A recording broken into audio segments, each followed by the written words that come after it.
Hey YouTube, it's Patrick here, and today I'm going to be going over what happened in the last week of Bitcoin, including the attack, the crash, and what's going to happen next. First of all, this really started on Friday night when the price started to crash from about 900. By Monday, it was about 700, and this is the article that I awoke to was the price drops as Mt. Gox blames Bitcoin fall for withdrawal delays. And here they basically issue statements saying they have suspended all withdrawals in Bitcoin, which Bitcoin is a digital currency. There really shouldn't be this problem, but they insist the exchange, they're working on this and trying to solve this problem. And of course, this led to a bunch of infighting as, Mt. Gox is trying to blame Bitcoin, and then Bitcoin people from the Bitcoin programming and, the Bitcoin Foundation came out and said, hey, let's not overreact. Bitcoin really isn't broken. This is just a flaw in what basically is a flaw with the exchange's software. But I'll get to that in a second. When I really want to go over and how there's people just playing the blame game, and everybody wanted to blame Mt. Gox. But then on Tuesday, you get this article: Bitcoin exchanges under massive and concerted attack. And they're basically, once again, everybody was blaming Mt. Gox, saying this is ridiculous, this and that. When I believe Mt. Gox was just trying to do, things the best they could and trying to secure everybody's bitcoins. Because you can see here, a massive and concerted attack is launched by a bot system. Now, who runs this bot system? Who knows? And of course, this led to Bitstamp putting a temporary halt on other withdrawals as well as BTC announcing possible delays on their transactions as well.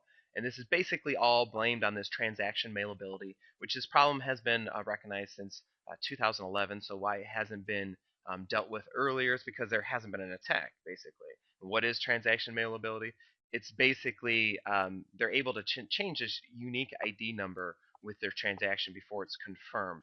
And this happens on a lot of the exchanges, and it's not really with individual wallets.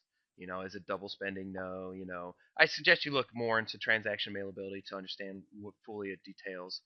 But it's not good, and I applaud a lot of these exchanges for trying to, put a hold on things and trying to realize what's going on before, a lot of people's bitcoins were stolen. I still have bitcoins on Mt. Gox, and I feel that I still will receive those.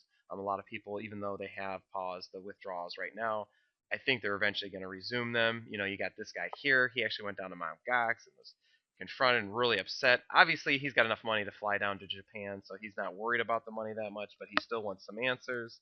And then you see here, as February 14th, Bitcoin resumes all their withdrawals today, so that's great that Bitstamp is back on track. However, Mt. Gox is not, as you can see here.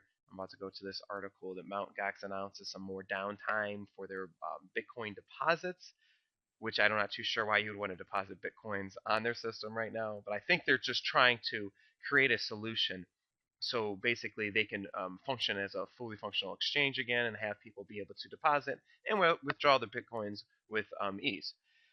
So basically, this goes to show you, I guess, how speculative Bitcoin really is. That Bitcoin is, it's not a bubble because the future of Bitcoin is going to be very strong. It's great technology. It's going to be used around the world for sure. But unfortunately, when something is so new, there's a huge speculative. Everybody knows that it's going to be worth a lot, so there's a lot of people putting money into it, although they don't have quite the faith. And when something like this happens, everybody goes to sell their bitcoins, and the price of Bitcoin goes down. In some areas, it went down as far as 55%. I think that's mostly on Mt. Gox. However, it has lost quite a bit on other exchanges as well. Down to $600 on some of the other exchanges. So what does this mean for Bitcoin? I believe it means a little bit more work for Bitcoin programmers.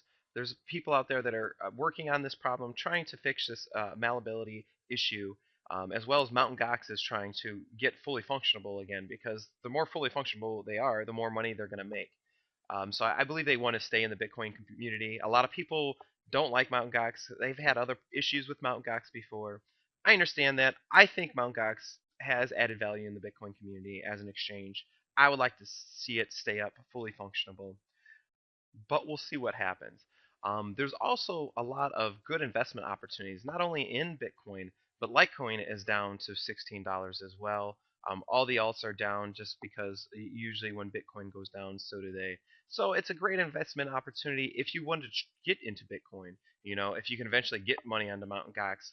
Mt. Gox will come back just due to the fact that right now they're selling Bitcoins for $400. It's $200 cheaper than anywhere else. As soon as they fix their problems, that price is going to go way back up because people are going to buy Bitcoins where they can get them the cheapest, no matter how risky it may be. There's people that are willing to make that risk to make the money.